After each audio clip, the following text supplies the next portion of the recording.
जर तुम्हाला तुमची नजर तीक्ष्ण करायची असेल आणि डोळ्यांच्या काही तक्रारी असतील, जसं की ड्राय आईज म्हणजे डोळ्यांमधली रुक्षता वाढणं किंवा डोळ्यांमधून सतत पाणी येणं किंवा चष्म्याचा नंबर कंटिन्युअसली वाढणं, IT प्रोफेशनल्स ज्यांचा स्क्रीन टाईम खूप जास्त असतो, तर या सगळ्यांनी आयुर्वेदाने ही सांगितलेली भन्नाट रेमेडी ट्राय करून बघायला हरकत नाही.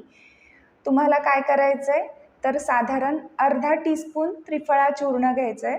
त्यामध्ये 1 टीस्पून मध आणि अर्धा टीस्पून घृत म्हणजे गाईचं तूप ॲड करायचं आहे. त्याचं मिश्रण करायचं आहे आणि रात्री झोपण्यापूर्वी म्हणजेच निशी काळाला या मिश्रणाचं चाटण करायचं आहे. हे जर तुम्ही कंटिन्युअसली केलं तर तुम्हाला डोळ्यांच्या तक्रारी या कमी झालेल्या जाणवतील आणि नजरसुद्धा तुमची तीक्ष्ण होऊन जाईल. धन्यवाद.